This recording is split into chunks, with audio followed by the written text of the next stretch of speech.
buddies, how are you today?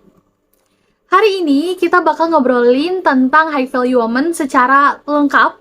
Jadi pastikan kamu nonton sampai habis ya. Tapi seperti biasa, sebelum aku lanjut videonya, aku pengen kamu untuk subscribe channel ini dan juga jangan lupa untuk nyalain ring buttonnya biar kalian tahu tiap kali aku upload video baru. Oke? Aku tungguin ya. 1, 2, 3, apakah udah? Kalau udah, kita lanjut. Halo girlies, buat kamu yang belum nonton video aku di part 1, aku harap kamu udah nonton dulu video di part 1 itu, soalnya biar kalian nyambung sama apa yang kita bicarakan di part kedua ini.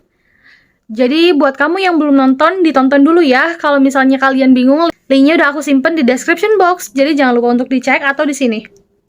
Thank you! Selanjutnya adalah, they have two types of beauty. Aku ngerasa passionate banget untuk ngobrolin ini, karena aku seneng banget untuk ngobrolin hal inilah pokoknya. Jadi, orang yang high value woman itu punya dua tipe kecantikan. Yang pertama adalah inner beauty, dan yang kedua adalah outer beauty. Inner beauty itu bagaimana cara mereka berpikir, bagaimana mindset yang mereka punya, bagaimana sudut pandangnya, bagaimana kayak bersikap sama orang lain, how to treat people gitu ya. Terus, bagaimana mereka berempati.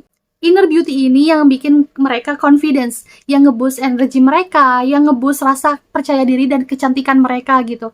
Mereka nggak menjadikan kecantikan itu sebagai faktor utama mereka bahagia. Mereka mengedepankan yang namanya yang dari dalam. Mereka nge-show up bahwa mereka bervalue, mereka berharga tanpa hanya dilihat dari fisiknya saja. Selanjutnya adalah outer beauty. Orang yang high value woman juga punya outer beauty atau kecantikan dari luar wajah kita, body image kita. Mereka itu sadar bahwa tubuh mereka, wajah mereka itu adalah karunia dari Tuhan yang harus mereka jaga. Tapi mereka nggak ngejadiin itu adalah patokan kebahagiaan mereka. Karena mereka tahu bahwa jati diri sesungguhnya itu dari apa yang mereka lakukan, dari apa yang mereka bicarakan, dari apa tindakan mereka, dari bagaimana cara mereka bersikap. Aku bakal bilang bahwa kenyataannya di dunia ini, bahwa orang yang cantik itu punya privilege. Aku gak munafik untuk bilang itu. That is bitter truth yang harus kita terima. Banyak banget pekerjaan yang di dalam persyaratannya itu harus mencantumkan, harus good looking. Dan emang kita gak bisa munafik untuk menutup-nutupi itu semua gitu ya. Cuman bedanya orang yang punya high value woman itu mereka harus menjaga. Mereka menjaga karena mereka tahu ini adalah pemberian dari Tuhan yang mereka harus jaga dengan istirahat, self-care, kemudian dengan yang namanya olahraga dan masih banyak lagi. Aku bakal bilang bahwa beauty is pain and expensive.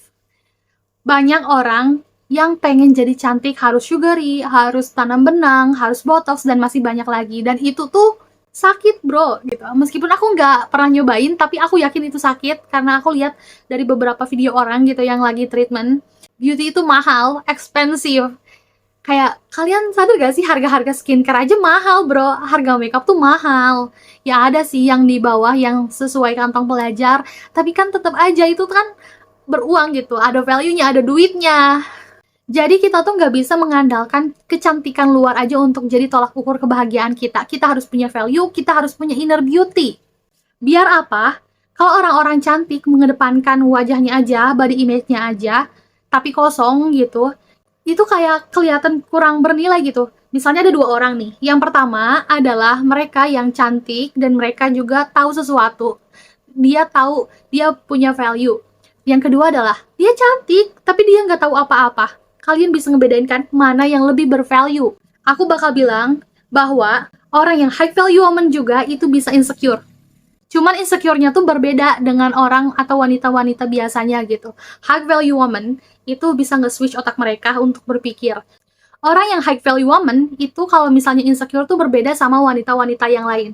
Kalau misalnya high value woman itu ketika lihat orang-orang lain yang keren, orang-orang yang mewah, orang-orang yang berkelas, atau orang-orang yang cantik, terus body image-nya bagus, dia juga ngalamin insecure. Itu normal ya, insecure tuh harus dialamin karena itu bisa nge-boost energi kita, itu bisa nge-boost motivasi kita. Nah, dia tuh nggak ngeluh kalau ngelihat orang-orang yang lebih baik dari dia, tapi dia cari cara gimana caranya biar mereka atau biar dia bisa kayak mereka gitu. Beda sama wanita biasa, kalau misalnya kita ngelihat orang-orang yang lebih baik dari kita malah ngeluh, kita malah ngebandingin diri kita itu penyakit. Aku bakal bilang, meskipun insecure itu baik, tapi kalau misalnya terlalu terus-menerus, itu juga nggak baik untuk diri kita, karena itu bakal mengurangi self-esteem kita, kepercayaan diri kita. Orang yang hanya mengandalkan kecantikannya sebagai tolak ukur kebahagiaannya, suatu saat nanti kecantikannya itu nggak akan selamanya seperti itu. Ada saatnya mereka break out, ada saatnya mereka berjerawat, acne gitu ya. Dan ketika mereka menjadikan itu sebagai tolak ukur kebahagiaan mereka, kemudian mereka keluar rumah, ketemu banyak orang dengan wajah yang berjerawat, mereka tuh khawatir dengan diri mereka untuk dijudging sama orang lain. Karena mereka itu yang menjadikan bahwa wajahnya, tubuhnya itu sebagai identitas diri mereka. Beda sama orang yang high value woman, mereka bukan menjadikan fisik mereka itu sebagai identitas mereka. Mereka punya yang namanya value dalam diri yang bisa mereka show up, menunjukkan bahwa kita bisa lebih dari apa yang orang lain pikirkan mengenai body image kita.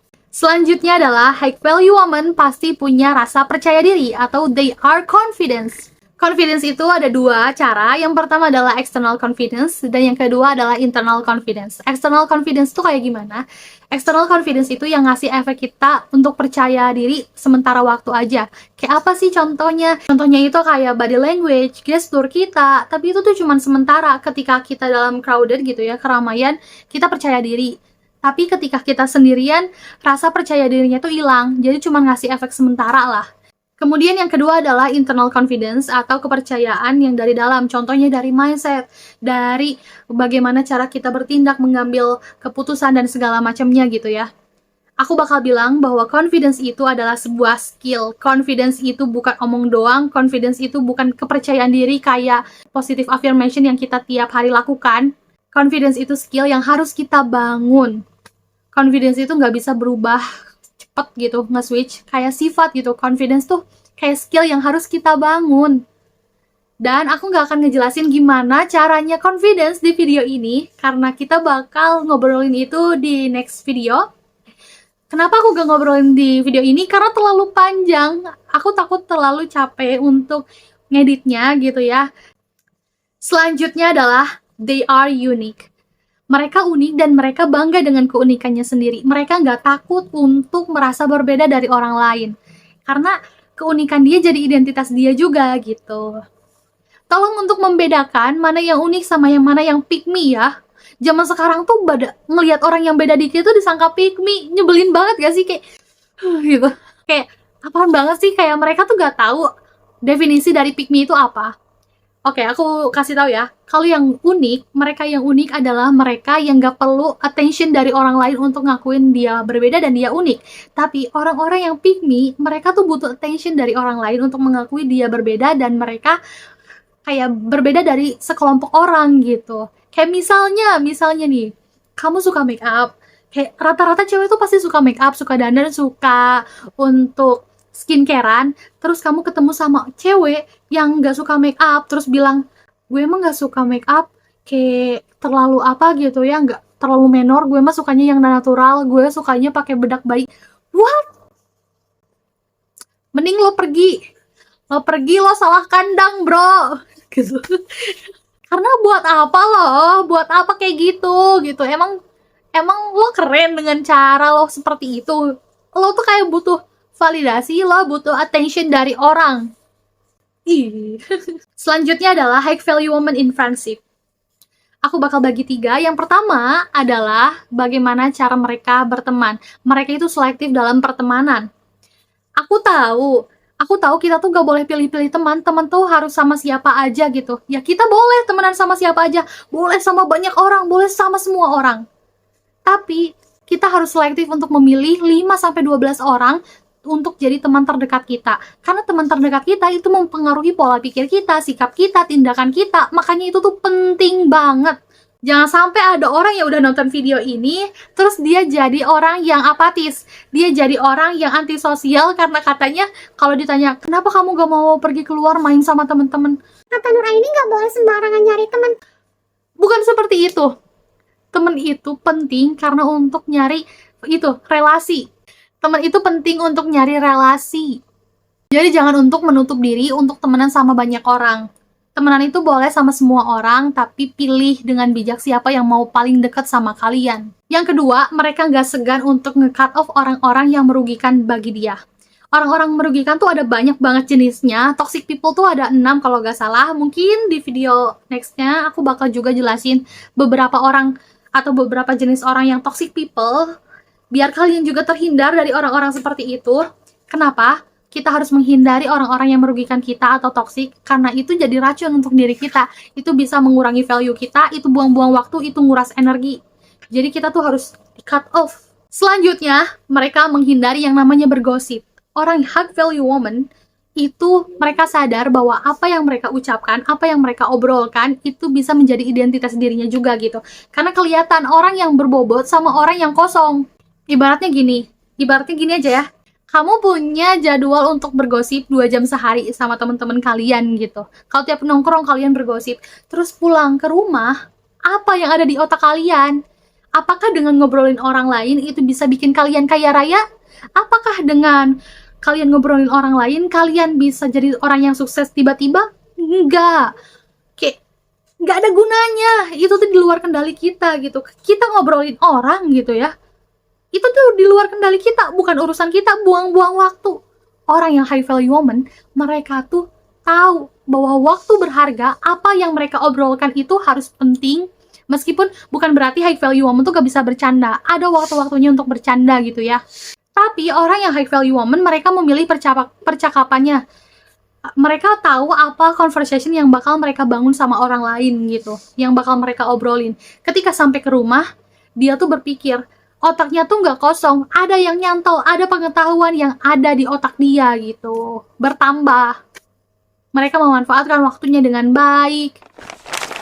Oke, ini adalah rangkuman dari apa yang kita obrolkan hari ini. Jangan lupa untuk di screenshot, karena ini udah singkat, padat, dan jelas. Kayaknya segitu aja video dari aku, semoga kalian suka. Dan kalau misalnya kalian suka, jangan lupa untuk di-share ke semua teman kalian. And see you in another video.